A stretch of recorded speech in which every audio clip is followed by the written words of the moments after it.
Changing the trail of exploring RC crawling? Well, guess what? RC Crawlers and Coffee brings you morning wisdom, the latest rig tunings, and pro tips that you'll need. So call to bed and stick around. Welcome back, guys. Today we got Black Turtle, Eric, in the house. So many cameras, I don't know. I don't know how. You know which one to stare at? You're a cockeyed, bro. Like, Like, which one? No. Just stare straight, bro, and just you'll be fine. Yeah, but what's up, everybody?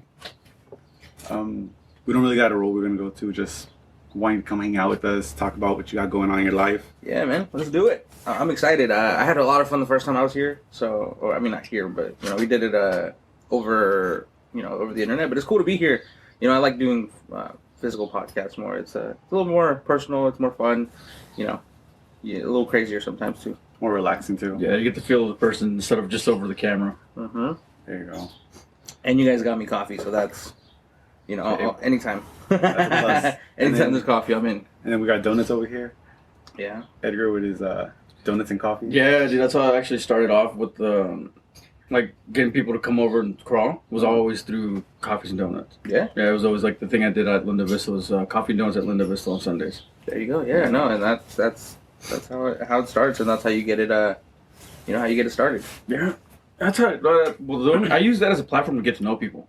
Because when I first started in the hobby, I didn't know very many people. Yeah. I think it was just him and Victor and who else? I think that was it. But I didn't really know anyone, so I was like, you know what? I used the platform online and made an event. I'm like, well, if I'm going to get to know people, I might as well just make an event, see who comes out. And I think it took like 3-4 months, bro, before it started coming. Like it was like a natural thing. People were just coming over. It's just like they say, if you build it, they will come. Yeah, it's exactly what it was. Definitely was. Yeah, and then it just snowballed from there. And we just started as hanging out. Yeah. We'd go every weekend, hang out, see who showed up. If no one showed up, we still got to crawl. We still got to hang out. We still got to have fun. Yeah. And, it just brought more people. Hey, this guy's throwing this, super fun. Let's go hang out. Dude, it just grew to, 30 to 40 every week. And it was like every week there was someone new. Or someone new to the hobby and they want to, hey, we don't go hit up the Sunday event. It's Linda Vista is great for beginners. Right. It's got everything from like you're ready to run stuff all the way up to like the wall where you can take a full on cheater. But I mean, it's great for everybody. So I think it was a perfect platform to get everybody together and crawl. Linda Vista is an interesting spot. That's because I discovered it after everybody. So somebody else, and so I was like, oh, that's kind of cool. And then I went one time and I was like driving and I just went by myself. I was like, let me check it out. Sometimes I'm very social, but I'm a very shy person. As much as people don't believe me, I'm very introverted. So let me just go to the spot by myself real quick, check it out, because I'm very shy. I don't want people to see me mess up. So let me check it out first, and then I'll go to a crawl, and then because then I'll have the lines figured out. And I went, I saw the lines, and then I went to a bar crawl or something like that, and I had completely different lines from everybody else, which is really cool. So it's a very you do what you want there, and you could have fun for hours just in that little waterfall area. Yeah. I could be there for hours. You ever hit the rocks on top of where the playground's at? There's a whole those are pretty nasty too. A lot of products have been tested at Linda Vista secretly. So I found a lot of the cool spots, and it's especially for the kind of trucks that I built at work. It's a fun spot. Yeah, like I said, it's got a little bit of everything. Mm-hmm. Definitely. Show us about these. I'm excited about I know that's a little different than what we normally have on the show, man. huh? No, I've watched some episodes, and obviously it's a lot of crawling that we do here. So I figured I'd bring something different. A little curveball. Put you guys on your toes. No, but these are just some drift cars that I have. Mostly because most of my crawler projects that are nice aren't finished yet. So I was like, I'm not gonna bring incomplete projects. I was on TikTok Live the other day trying to get that chassis that you gave me built. And I couldn't get it to work because of other logistical problems. So I'm like, I had to put that one back in and then put that car back together. And I was like, I don't want to take this one out because it's not as nice. So I just pulled these out because these are two that are ready to go. I just finished building that Civic. It's just a front wheel drive, a little chassis. It's not a drift car. It's just my I call it my little show car. It's actually just front wheel drive. Mm-hmm. Oh no shit! How'd you do that? It comes like that. It's an MST again, dude. Hold on. For anyone who doesn't know, I don't know jack stuff about these. Yeah, no worries. So, so MST is one of the drift chassis builders. They also make on-road cars, and it's a pre-built. It's an RTR. You can buy it RTR, brushed, and so I just bought it, and I was on live, and I didn't really have any plans to build it, just leave it stock. It had like a 380 motor in it, so it was like maybe 10 miles an hour if I put a 3S in it. Yeah. But then the motor would get super hot, so it's like it's just more fun. Like you know, I'll go to like a real Cars and Coffee, and park my car and then just drive around, and people kind of look around. You know, it's my way to stay in the Honda scene, even though I haven't owned a Honda for probably 5 years. Is that what you built? Like on when I was younger, that was you're a Honda guy. I was a Honda guy. Yeah. Oh, that's how I got into cars. Is my grandpa working on his Honda? You know, he had this old '80s Accord that he was like, you know, the grandpa that thinks his car is going to be a classic one day and spit shines it and makes it, and you know, so he had that for the longest time. It never became a classic, but like to me, that car is iconic. And my first car was an EG Civic, just like this one. And so I was like, all right, like let me get into it. So I built my first B18, and it kind of just snowballed from there. I had, you know, nothing but Hondas going through like college and stuff. And, you know, even when like I got with my wife and she needed a new car, I made her buy a Honda. It was a new Honda, and it was stock the whole time she had it, but it was like, we got to stay true to Honda. Hondas and Fords. Hondas and Fords. Oh, so you are a Ford guy. I am a Ford guy. Okay. As much as that hurts, you know, where I work. And I'm wearing a Chevy shirt under this hoodie right now because it's all love, dude. But yeah, no, I'm a Ford guy. Ford and Hondas have always had my love. You know, it just comes from that. You know, when I grew up. You know, yep. You know, my grandma had a Ford Fairlane when I was younger. That I was like, oh, that's gonna be my car when I get older. And she sold it, you know, because I was 5 or something like that. So it wasn't like she wasn't thinking that far ahead. But you know, I just grew up around Fords. You know, wanting a Bronco, wanting a F-150. So just as soon as I could, I got an F-150, and it kind of just went from there. Same thing with the Hondas. I always wanted Hondas, and then I got a Honda, and just didn't look back. And so it's just a little homage to where I've been, and so I like to kind of keep it as a reminder, you know, like humble beginnings type of thing. Not that I'm like driving Ferraris or anything right now, but you know, I've definitely stepped up from B18s and going 50 miles an hour, but feeling like I'm going 100.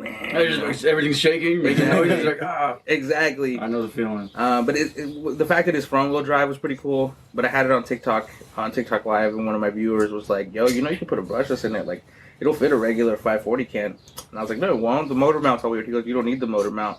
And so I pulled out, have a drawer full of just random motors and stuff, and I put it on. And I was like, oh snap! Okay, so pop the hood. Yeah, right. That's exactly. They were like, pop the hood. My name's Hector. I got a last name, but I can't pronounce it. So I did that. I put a Reedy system in it. It's got a 13.5 motor in it. So it's the same motor that's in that thing to rip, and the same size motor. And I just sent it and put a sound system in it. And now that's my like. Wait, what? There's a sound system. There's a mob audio in there. Oh, okay, yeah. That guy's out of Sacramento, right? He's Folsom area. Oh, okay. Yeah. So I just had a mob audio, and I was like, let me, because you drive down the street, you're walking down the street, and you hear that thing bumping, you're like, what the heck? And those things are pretty loud on 3S, so it's a little neck breaker for sure.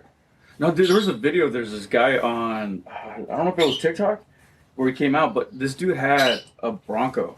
Yeah. And he was slapping to the legit. The panels will like flux, it would flex like a. You ever see those competitions they actually have? It was doing the exact same thing, dude. At first I was like, wait, is that real? I'm like, oh shit, it's an RC.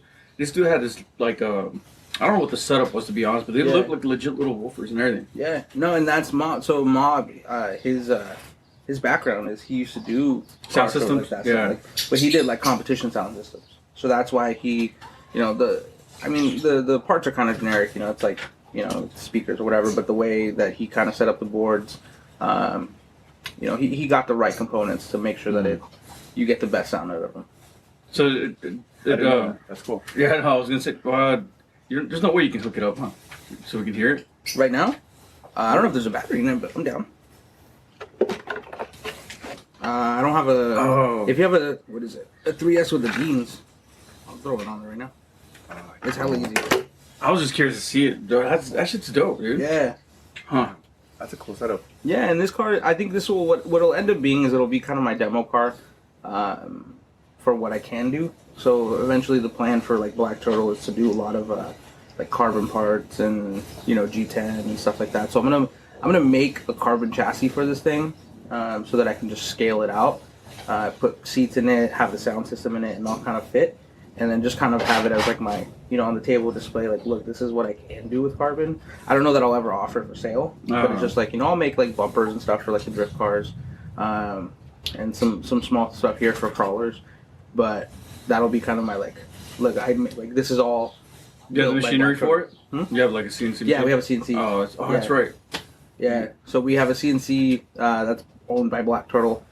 We have a couple just different machines that we've been working on just to be able to expand what we do. Like this is kind of the start of everything, and then the goal is just to make more aftermarket parts to support my builds, and then eventually support. Like, let's show these off, dude. These are pretty dope. These are all scale accessories. Yeah, man. So goldfish dice. Yeah, we've been playing around with a 3D printer. I wasn't really big into the idea of putting out 3D printed parts because everybody has Thingiverse. Yeah. You've seen the same jerry can in everybody. Not to throw shade to people out there that do 3D prints, because there's a lot of great companies that make their own stuff. So I talked with my partner, and I was like, if we're gonna do something, like I'd rather do something that's unique, like something that's not being made or that's very limited made. And if we're gonna do something that's already out there, like I'd like to make it nicer. You know what I mean? Yeah. And it's definitely not just 3D printed. You also have like these are really. There's more detail to this. Yeah. Than What do you use, fuel line? Regular 3D. Huh? Fuel line? Fuel line, yeah. Yeah, so literally what we did is, so my partner, who's also my father-in-law, he took a fuel can off the Jeep and was like, scale it down. So there's all these files that we're printing are our files. That's You know what I mean? The only files that we have that we might do that are not ours, but we have permission for, is like Night Customs. So we've been talking to Night Customs about potentially being one of their authorized dealers out here.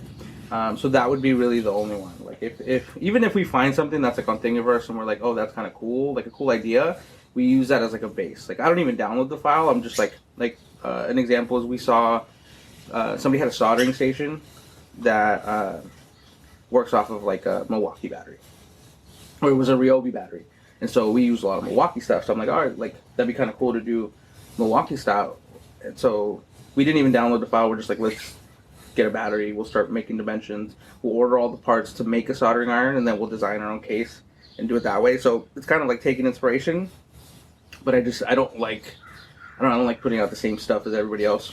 You want to be original. So I'd like to be original in some way, even because it's tough in this day and age because everything's already been made. So there aren't too many original ideas, right? But I like to at least put my own spin on things and just use it as a baseline and then just kind of build from that. Yeah, like we're not reinventing the wheel, you know what I mean? But we're making a 10-spoke instead of a 5, you know what I mean? So it's that kind of idea, is taking what's already out there and making some of the things. So like same thing with like the milk crate. You've seen milk crate on Thingiverse since Thingiverse existed, but he literally took a milk crate and bit by bit recreated it just to be different. Added our logo in there. Added kind of that inlay with the gray on there because that's what ours had. So it's just different. So you just take your stuff that you have laying around and be like, hey, dude, I just want to scale this down and make it yourself. Yeah, it's like if you take the file from Thingiverse, you print it, you put it next to ours, it'd be different. You know what I mean? Like milk crates I have them in my real Jeep. You know what I mean? I keep stuff in there. They work really well. You can find it for free. So it's like it's part of the crawler community. So I'd like to have something like that, but I'd like to just not. I don't want to just go and download something and do it. Yeah. And this is more fun, Speaking of Thingiverse, isn't that the one site that just like completely just... No, Shapeways. Oh, that's what it was. Shapeways went down. Yeah. That's crazy. Yeah, which, hey, it's good for me. Oh, man. Yeah. But just little simple things. That's kind of where we want to go with it. Cool. So what you got done on... See the dashboard? I was looking at that too. So that drift car, man, that drift car was one that I built... That's a very early Red Cat RDS when they kind of first dropped that first shipment. So I've had that one for a minute, but I just kind of have gone through. There's not a ton you need to do to it, just out of the box. So I kind of just made it my own in that sense. I got to get some of the aluminum parts that they've made. I haven't gotten those. I kind of just modified some of the parts to get more clearances and stuff like that. But I've added...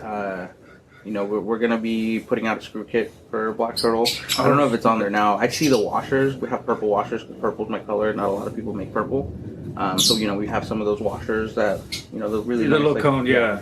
Yeah, so we have some of those on there. It's got Hobby Wing motor in purple, black and purple. The Hobby Wing ESC.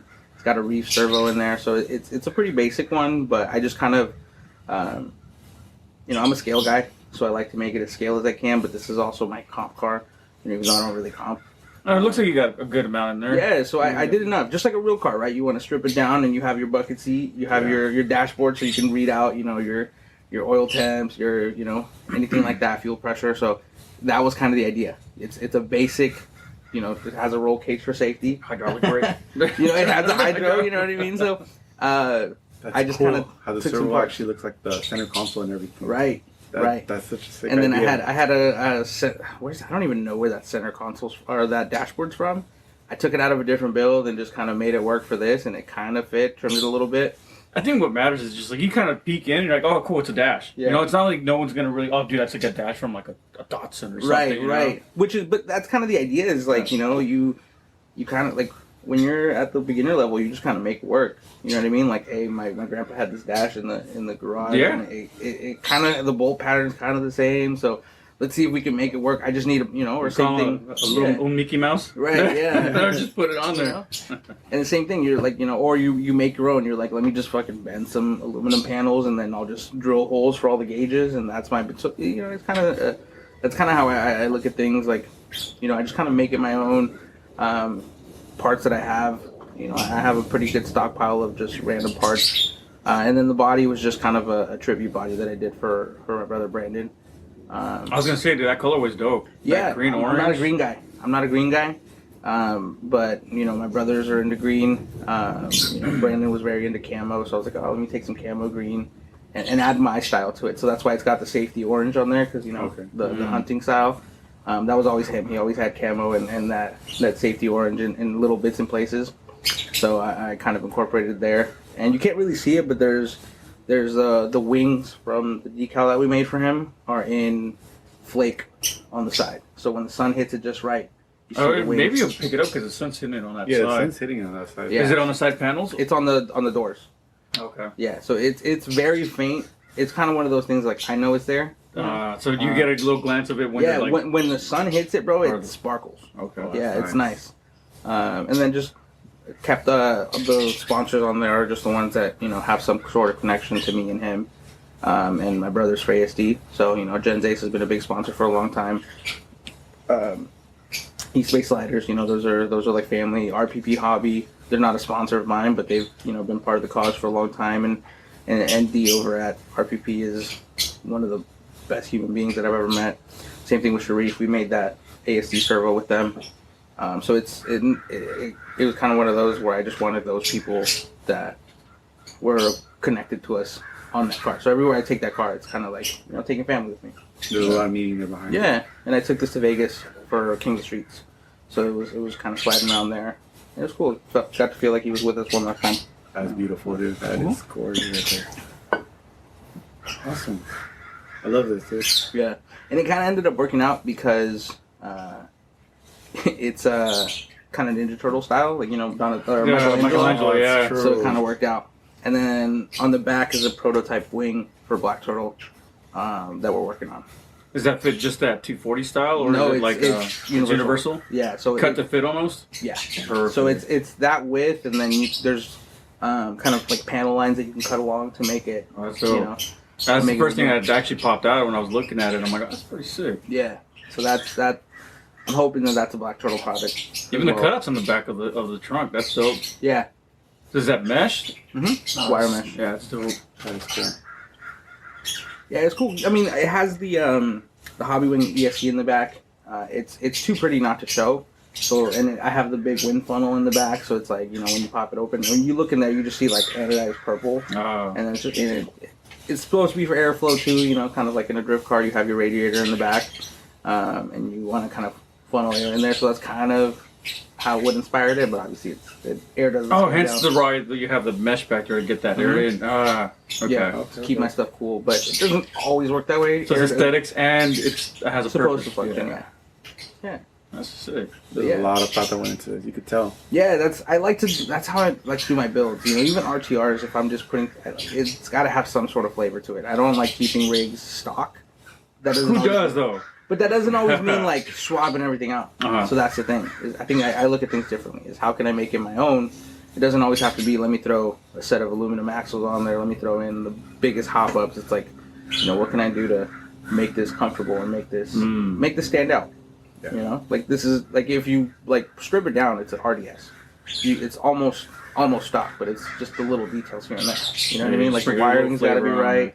I'll go and trim the servo wires down. I'll, all that kind of stuff just to make it like, you're like, there's something different about it. Even at stock form, That's kind of the idea. Give it your flavor. That's yeah, it is. A little sazon, There you go. Nice.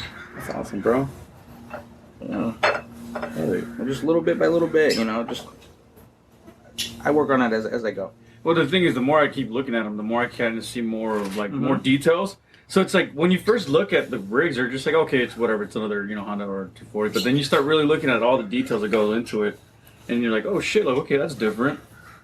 I mean, like I said, you were tripping me out earlier with that fucking exhaust, dude. I was tripping. I was like, wait, is that shit lighting up? I was like, no, and you hit the nail right on the head there. That's how I plan out my builds. Is like the more you stare at it, yeah. So it's just little details. Like we have this the Black Turtle drift sticker. Even my decals, they all have little meanings behind them. So it says Turtle Drift, in the same styling like font as we do our logo. And then this has our logo, and it has a bunch of kanji on it, right, which is Japanese lettering. And there's, people look at it and they're like, oh, like, is that real? Like, Japanese? I'm like, yeah, it's real. Like, what does it say? And so it's kind of a joke towards, like, people that, will get, like, Japanese or Chinese tattoos. Oh, and it means something like, it means hope. And then the guy's like, nah, bro, like, that's popcorn chicken. So that's kind of the idea. So I was like, what can I do that isn't necessarily offensive? Like, I don't want to necessarily, do it. So it literally just says, where's the bathroom? So it's like, because that's the first thing you learn when you like, I'm going to go travel to this country. I need to know where the bathroom is. It's one of the first things you learn. So I don't even know how to say it. Oh, that's fucking hilarious. Yeah, so just people like, and so I've had people that speak Japanese that are like, oh, it's right over there. Like, do you know what that means? Like, yeah. Yeah, so it's little things like that, that's bro. fucking funny, dude. That's cool. That's a lot right there. And then, like, there's one on here that says, it just says, I like the tuna here. And most people are like, what does that mean? But I'm like, if you know what it means, you're like, that's funny, and it's got the Skyline livery from Fast and Furious, because it's from the scene where he goes, we're trying to kick him out, and he's like, I like the tuna here. It's like, bullshit, asshole, no one likes the tuna here. So that's kind of the idea. Just little things like that. I like to have fun and make people kind of bend down and have to look at everything. That's cool. Yeah. Make double take. Yeah, exactly. So just little things like that, and all those stickers are available. I give them for free in everyone, and then we have the big decal sheet. So how'd you come up with your logo? Like, how did that come about? So Black Turtle started as a joke. Okay. Like most of the stuff that we get into are. A lot of people think like, oh, that's your nickname. Like people call you Turtle. It is now. No. People see me like Turtle. What up? And I'm like, yo, what up? That it started as a joke with my wife. So when my wife and I first started dating, we were working at a water park together as lifeguards, and we couldn't, like, they found out we were dating, and so they separated us. I'd be on, so we were at Great America. You guys know Great America? Yeah, I remember that. Oh, you're at Boomerang Bay? Mm-hmm. Oh, okay. Yeah. Yeah, so, you know how there's that, like, kids park in the beginning, and then there's a wave pool, it's all the way in the back. So if, like, I was working, they'd put me in the front, and they'd put her in the back. So, like, even if we wanted to take our break together, we'd have to walk all the way back. By the time your 10 minutes break's over, so they started splitting us up. But we had radios because we were all supervisors when we started dating. And so I'd be like, yo, I'm a teenager in love, like, I miss you, baby, blah, blah, blah, like, I just want to tell you I love you all the time, type of deal. And so I told her, I was like, we need, like, secret codes. Like, because I have shitty days, especially working at Great America, bro, you'd have shitty days every other day, you know? And so I was like, if I get, at that time, there was a meme that was really popular amongst the lifeguards. And it was that kid, the zombie kid. I like Turtles. I like Turtles. Yeah. So if this was 2011, or 2012 was when we started dating. So this was like, it was kind of the peak of that meme. So if you walked around, you could hear the lifeguards all the time, like, I like Turtles. So, because we're all teenagers. We're all, young college kids. And so I told her, I was like, okay, but this has got to be like our secret little mission, right? So if I'm having a bad day, I'm going to get on the radio and be like, Kendra, come in. And she's like, oh, come in. And I go, Operation Black Turtle. because we would have like code names like that for like emergencies or stuff like that. Okay. So we'd have codes. So I just go Operation Black Turtle, and that just meant that I love you. Oh shit! Okay. Yeah. So like my wife to this day, like if she posts like anniversary pictures or like family day, her hashtags are always Operation Black Turtle. Oh, okay. So yeah, because I mean, there's always some significance, like over like someone's personal, like there's always something personal in their logos, Yeah. So Operation Black Turtle has been our thing. That's sick, dude. 12 years now, and then once when we were dating, I was like, I want to start a YouTube channel. I want to be a vlogger. I want to be, this was kind of the cool thing to do back then. So I was like, I need a YouTube channel name. So I was like, it's kind of a family channel. I'm going to be gaming. So we're like, okay, we'll name it Black Turtle Gaming. Okay. So that was my original YouTube channel, was Black Turtle Gaming. And it just kind of stuck, and I started making logos for it. And the first logo looked nothing like this. But then when I started getting into crawling and RC, I was like, oh, this is fun. Like, let me start vlogging my trips. Let me start doing builds. Let me start doing... So it changed from Black Turtle Gaming to official Black Turtle. And then I was like... I had all the logos that said gaming on it, so I was like, I need to come up with something else. So I had found this like turtle logo, like a generic clip art one, and I was using that one for a while. And I was like, then it started kind of picking up, and like I started getting some followers. People started to kind of know who I was, and it got to the point where I was like, I don't want to have a generic logo. So I went and I was like, okay, I have this necklace that my wife gave me from on our first anniversary. She went to Hawaii, and I got a lot of love for Polynesian culture. I grew up around a lot of like Samoans and Hawaiians, so like that kind of like family nature. Like when you're in with Hawaiian family or Samoan family, like you're in. You know what I mean? You're part of the family. Like if they call you brother, they call you oosh. You're like you're locked in. You're in trouble. You call them up. 20 Samoans come out of the same car, and they're like they got your back. So I always like love that because I'm a big family guy. So that was kind of a big deal. One of my best friends growing up was Hawaiian. So I got to experience that. I was in trouble, and I was like, yo, be like, I call it back up. I need your help. Like, I'm about to get my ass kicked over here. This was like 17, 18 years old, and he pulled up, and it was like, 4 or 5, 6'5", like 16-year-old. They look like they're 40, but they're like, ready. It looks like you pulled out the offensive line for the Niners, and they came and had my back, and I was like, dang, and that was kind of the idea. Is that growing up as a kid is just the family. So I was like, Hawaiian culture has always been kind of part of my life. I'm not Hawaiian, but it's had a big impact on my life. And so my wife went to Hawaii, and she knew how much stuff like that meant, and she found the turtle. And there's a lot of meaning behind the turtle too, because the Hawaii, like turtle shells, you're the protector of your family. The line down the middle is a spear, because you're the protector, you're the warrior of your family. So that was kind of the meaning behind the necklace. Oh, okay, I see here now. That the line in the middle. Right, and so it could have been just a dude trying to sell her on it, you know what I mean? But like that, and I looked it up, and it tracks, And I was like, I love that. So I took the idea of the necklace, and that was how I got the logo. And then the palm trees, because California, everywhere you go in California, you'll see the palm trees, so it kind of worked out. And then the logo itself originally was a knockoff Hoonigan logo. So the Hoonigan with the parentheses or whatever? Yeah. It originally was just Black Turtle like that. Okay. And that was kind of my first logo. Oh, hence the blocky letters on there. And so I just kind of mixed it together, and that's how we got the logo we have now, and that's kind of what I'm known for, and now it's on all my branding. Yeah, because I'm not gonna lie, when I first saw it, dude, I thought you were Hawaiian. Like I saw the brand, and I mean, you look Hawaiian, like you look Islander almost. So I was just like, oh, okay. And then you're telling me, I think on the last the interview they had with Juan, you're from Guatemala. Guatemala. Yeah. So I was like, oh shit, like okay. And then come to find out, you're from Sunnyvale, or you grew up here. I was like, I don't know how we never really crossed paths. That was a trip. Yeah, but that's dope, dude. Yeah, and I think we have we figured that out. We have some common people. That was tripping me out. I was like, oh shit. It's just weird how that happens. Where even him. Yeah, I think. And then I think on is it your wife's side of the family, Francisco and all them. Yeah, like I grew up with those guys, and we never like mixed. It was kind of weird. Yeah. And Sunnyvale isn't that big. No, so it's kind of hard to do, but. Yeah, maybe their age differences. I don't know. Yeah, and especially when you're young, because we all grew up going to the same. Thank you for joining us in another episode of RC Cars and Coffee. Did you get the trailer you're aching for? If so, Join us next time for more RC wisdom and pro tips. Till then, happy growling!